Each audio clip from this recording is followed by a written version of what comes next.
T20 ప్రపంచ cup 2024లో team India ball tampering చేస్తుందని పాకిస్తాన్ మాజీ క్రికెటర్ ఇంజమామ్ ఉల్ హక్ చేసిన సంచలన ఆరోపణలపై టీమిండియా కెప్టెన్ రోహిత్ శర్మ ఘాటుగా స్పందించాడు. T20 ప్రపంచ కప్ 2024లో భాగంగా ఆస్ట్రేలియాతో జరిగిన సూపర్ 8 మ్యాచ్లో team India star pacer Arshdeep Singh ball tampering చేశాడని, దాంతో అసాధారణమైన రివర్స్ స్వింగ్ రాబట్టాడని ఇంజమామ్ ఉల్ హక్ ఆరోపించిన విషయం తెలిసిందే. అంపైర్లు కాస్త కళ్లు తెరిచి చూడాలని ఈ పాక్ మాజీ క్రికెటర్ విమర్శలు గుప్పించాడు. సాధారణంగా బంతి పాతబడిన తర్వాత రివర్స్ అవుతుందని, కానీ కొత్త బంతితోనే అర్షదీప్ సింగ్ రివర్స్ స్వింగ్ రాబడుతున్నాడని ఇంజమామ్ ఉల్ హక్ అన్నాడు. బంతి ఆకారాన్ని దెబ్బతీసే అర్షదీప్ సింగ్ రివర్స్ స్వింగ్ చేయగలుగుతున్నాడని సందేహం వ్యక్తం చేశాడు. తాజాగా ఈ ఆరోపణలను రోహిత్ శర్మ ముందు ప్రస్తావించగా అసహనం వ్యక్తం చేశాడు. కాస్త బుర్రను ఉపయోగించాలని చురకలంటించాడు. ఈ ప్రశ్నకు నేను ఏమని సమాధానం ఇవ్వాలి?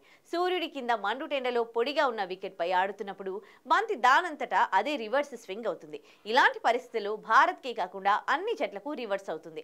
కొన్నిసార్లు కాస్త బుర్రను ఉపయోగించాలి. మేము ఎక్కడ ఆడుతున్నామనే విషయాన్ని కూడా గుర్తించాలి. బంతి రివర్స్ కాకపోవడానికి మేం ఇంగ్లాండ్, ఆస్ట్రేలియాలో ఆడడం లేదు అని రోహిత్ శర్మ బదులిచ్చాడు.